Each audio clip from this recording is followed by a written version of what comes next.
आज बाबा साहब की जयंती मनाई जा रही है। इस कार्यक्रम के अध्यक्ष जी, मुख्य अतिथि माननीय मंत्री जी अमर आजाद जी एवं सभा में उपस्थित क्रांतिकारी साथियों, सवाल बहुत उठ रहा है। बाबा साहब की जयंती मनाई जा रही है, आखिर बाबा साहब की जयंती हम लोग क्यों मनाते हैं? सबसे ज्यादा देश में आज जयंती अगर मनाई जा रही है तो बाबा साहब की मनाई जा रही है। बाबा साहब आज जिंदा नहीं है, फिर भी देश के नेता कौन है? बाबा साहब देश के नेता हैं। बाबा साहब संविधान निर्माता हैं। बाबा साहब देश निर्माता हैं। कहने का मतलब ये है कि बाबा साहब ने जो दिशा निर्देश दिया उसी अनुसार देश चल रहा है। इसलिए आज का देश, आज का नेता कौन है? डॉक्टर भीमराव अंबेडकर हमारे नेता है और दूसरा कोई नेता नहीं है। स्पष्ट हो लेना चाहिए। दूसरी बात मैं ये कह रहा हूं कि बहुत लोगों ने कहा और बात सच्चाई भी है कि आज हमें जो कुछ भी प्राप्त हुआ है, आज जिस स्थिति में भी हम लोग हैं, उसके लिए एकमात्र जिनके कारण हम लोग आज इस स्थिति में हैं वो डॉक्टर भीमराव अंबेडकर है। इसमें कहीं कोई डाउट नहीं है, कहीं कोई शंका नहीं है। लेकिन सवाल उठता है कि बाबा साहब ने किया क्या? उसके पहले क्या पोजीशन था? पहले पोजीशन ये था कि देश कैसे चल रहा था? मनु विधान से चल रहा था देश, मनुस्मृति से चल रहा था, असमानता पर आधारित समाज चल रहा था, असमानता पर आधारित कानून बना हुआ था, उसी से देश चल रहा था। बाबा साहब ने क्या किया? बाबा साहब ने असमानता पर आधारित जो मनोविधान चल रहा था, पहले उसका बधिया कर दिया और कहा कि अब देश मनोविधान से नहीं चलेगा, भारत के संविधान से चलेगा। जो हमने संविधान बनाया वो संविधान से देश चलेगा। अब सवाल उठता है ये जो समानता पर आधारित जो संविधान मिला, जिसके कारण आज दलितों की स्थिति, पिछड़ों की स्थिति बहुत सुदृढ़ हुई है, इसमें कहीं कोई दो राय नहीं है। लेकिन जितना होना चाहिए था, डॉक्टर अंबेडकर ने जो सोचा था, उसके हिसाब से हो रहा है क्या? उसके हिसाब से नहीं हो रहा है। मैं आपको बता दूं कि कभी भी डॉक्टर अंबेडकर ने जिस उद्देश्य से आरक्षण की व्यवस्था किया, प्रतिनिधित्व का व्यवस्था किया, उस उद्देश्य की पूर्ति नहीं हो रही है, उसके खिलाफ काम हो रहा है। इसके बावजूद भी जो थोड़ा बहुत मिल रहा है, हम लोग आगे बढ़ रहे हैं। उदाहरण के तौर पर हम बता रहे हैं आपको, कभी भी प्रतिनिधित्व आपको मिला क्या सही से? आप देखे होंगे कि बिहार में, केंद्र में, जहाँ कहीं भी आप देख लीजिए, हमारे एमपी हैं, प्रतिनिधि के तौर पर एमपी हैं, विधायक हैं, हमारे ऑफिसर हैं। तो क्या विधायकों हमारे बीच में घोषी के माननीय विधायक जा रहे हैं, हमारे अनुरोध करते कमेटी के सदस्यों को, माननीय विधायक जी को बाबा साहब को मल्यार्पण प्रतिमा पर मल्यार्पण करवाए और मंच पर लेकर आए। हाँ, तो मैं कह रहा था कि डॉक्टर अंबेडकर ने जो प्रतिनिधित्व का जो व्यवस्था किया था कानून में, अगर प्रतिनिधित्व का कानून सही ढंग से लागू हो गया रहता तो आज जो दुर्गति है दलित समाज का, आज दुर्गति नहीं होता। तो उस प्रतिनिधित्व को रोकने वाले लोग कौन है? आपको याद होगा, आप कहते हैं कि हमारा आरक्षण खत्म हो जाएगा। आपका आरक्षण खत्म हो चुका है। आरक्षण का जो प्रतिनिधित्व का जो उद्देश्य था उसको खत्म किया जा चुका है। याद होगा आप लोगों को, सुब्रमण्यम स्वामी ने यह कहा था कि हम आरक्षण क्यों खत्म करेंगे, हमको आरक्षण खत्म करने की कोई जरूरत नहीं है। उन्होंने कहा कि आरक्षण का जो उद्देश्य है उसको हम खत्म कर देंगे, उसको हम बधिया कर देंगे। अब वही काम आज हो रहा है, आज नहीं, पहले भी यही होते आया है। समाज में जो प्रतिनिधित्व का कानून है उसका लागू सही ढंग से नहीं हो रहा। अब बताइए कि हमारे 4 मंत्री हैं विभाग में, कोई मंत्री, 4 अच्छे मंत्री आ जाए, कोई मंत्री दावे के साथ कह सकता है कि हम दलितों के जो भी समस्या है उसका हम निराकरण कर देंगे? क्या सरकार ने किसी को ऑथराइज किया है कि दलितों की कोई भी समस्या होगा आप देखिए, आप जो कहिएगा हम वो बात मानेंगे? नहीं। अगर कोई बोलेगा दलित के बारे में, कोई मंत्री अगर बात उठाएगा दलित के बारे में तो उसको शांत कर दिया जाएगा। ये मान लेंगे कि सच्चाई है। इस सच्चाई से हम लोग को अवगत होना चाहिए। तो हमारे जो मंत्री हैं, हमारे जो विधायक हैं, क्योंकि उनको प्रतिनिधित्व करने नहीं दिया जाता है। कहता है कि भाई तुम खाओ पियो मत रहो, 1 गाड़ी नहीं, 4 गाड़ी नहीं, 10 गाड़ी ले लो, समाज का प्रतिनिधित्व तुम मत करो, समाज के बारे में तुम मत बोलो। ये दशा स्थिति है। उसी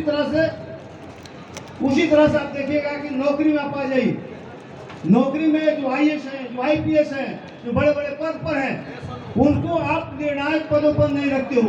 निर्णायक पदों पर उनसे हटा दिया जाता है। निर्णायक पदों पर अगर रहेगा तो समाज का कल्याण होगा, समाज से बेईमानी मिटेगा, भेदभाव मिटेगा, अन्याय मिटेगा। तो डॉक्टर अम्बेडकर ने संविधान में जो व्यवस्था किया प्रतिनिधित्व का, एक ही उसका उद्देश्य था कि समाज से बेईमानी को खत्म करना, भेदभाव को खत्म करना, अन्याय को खत्म करना। लेकिन हुआ क्या? वहाँ बैठे आज तक ना भेदभाव खत्म हुआ, ना बेईमानी खत्म हुआ, ना अन्याय खत्म हुआ। इसका वजह क्या है? इसका वजह है कि समाज में जो प्रतिनिधित्व मिलना चाहिए था वो प्रतिनिधित्व नहीं मिला।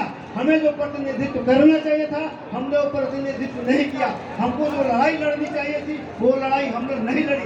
सिर्फ आरक्षण के खिलाफ और आरक्षण का विरोध, और आरक्षण का मतलब क्या है इसको समाज ने नहीं समझा। जिस दिन दलित वर्ग के लोग इस चीज को समझ जाएंगे तो प्रतिनिधित्व का मतलब क्या है, प्रतिनिधित्व किस उद्देश्य के लिए किया गया है, उसी दिन आपके सारी समस्याओं का हल निकल जाएगा। तब करना क्या होगा? अभी आप देखिए, कहा कि छोटा सा मैं बात बता रहा हूँ।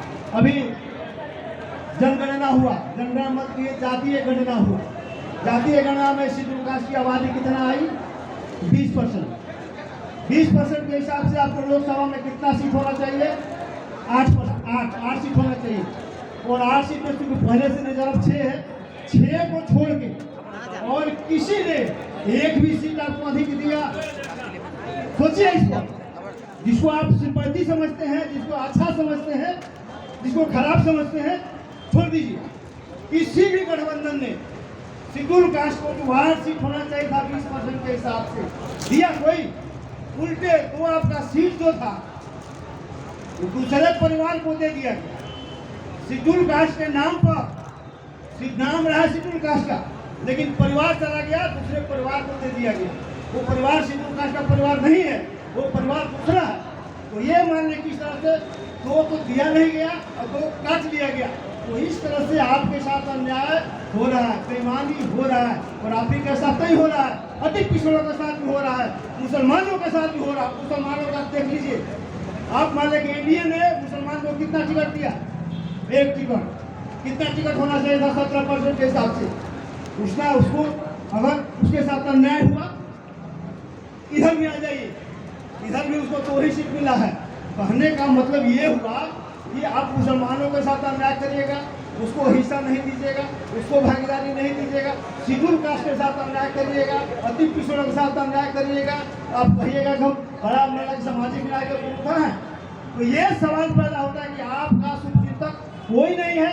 और जिस दिन समाज के लोग इस दिन समझ जाएगा इस बात को, उसी दिन समझिए कि आपका न्याय मिलना शुरू हो जाएगा, अन्यथा न्याय मिलने वाला नहीं है।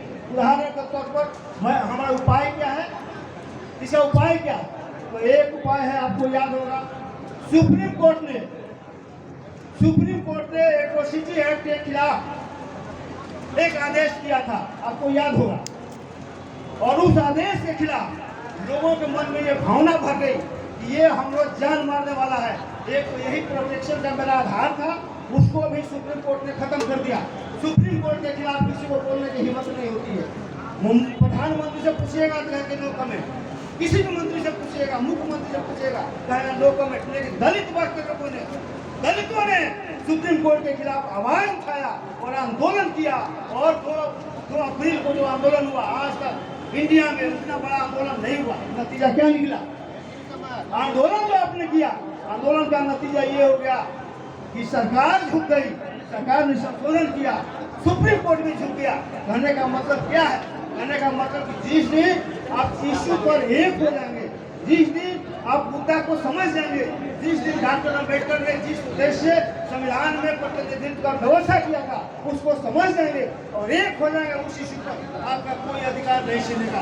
अन्यथा हम लोग तरह तरह की बात उलझे हुए रहेंगे, हमारा अधिकार छीना जाता रहेगा। हम कभी किसी का शिकायत करेंगे, कभी किसी के साथ उठेंगे, कभी उस पर आरोप लगाएंगे, कभी उस पर आरोप लगाएंगे। उससे नहीं होगा। हमको मुद्दा पर, एजेंडा पर एक होना होगा। जिस दिन मुद्दा पर और एजेंडा पर एक हो जाएंगे, दलितों के एजेंडा पर आपके साथ अन्याय करने का हिम्मत किसी में नहीं होगा, क्योंकि आप जो चाहेंगे देश में वही होगा। लेकिन उसके लिए एक होना पड़ेगा मुद्दा पर। विभिन्न मुद्दा के साथ अगर अलग थलग रहेंगे तो हमारा कभी भी न्याय नहीं मिलेगा।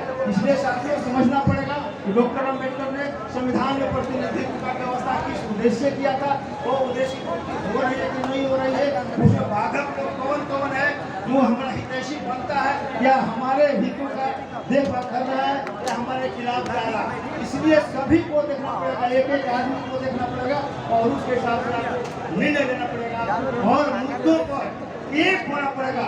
मुद्दा कोई उठाए, अगर आपको लगता है कि मुद्दा सही है, उस मुद्दा के साथ होना चाहिए, आदमी के साथ होने की जरूरत नहीं है। डॉक्टर अम्बेडकर ने अकेले संविधान में ये व्यवस्था कर दिया, लेकिन आपको ये भी मालूम होना चाहिए, एक चीज और मैं बताना चाहता हूँ। डॉक्टर अम्बेडकर के साथ जितना अत्याचार हुआ, जितना अन्याय हुआ, जितना प्रताड़ना हुआ, उनको पानी पीने तक मनाई जिस तरह से मान। लेकिन डॉक्टर अम्बेडकर को जब मौका मिला संविधान लिखने का, तो किसी के साथ उन्होंने बेईमानी किया, सभी के साथ समानता का व्यवहार किया, सभी के साथ कभी भी संविधान में नहीं किया। इसलिए तो साथियों हमको ईमानदार बने रहना भी है, बदलने की भावना से काम भी नहीं करना है और एक दूसरे के प्रति समान भाईचारा व्यवहार करना और समानता को लाने के लिए लड़ाई आगे बढ़ाना। तो साथियों बस अब इतना ही। जय भीम, जय भारत, जय संविधान।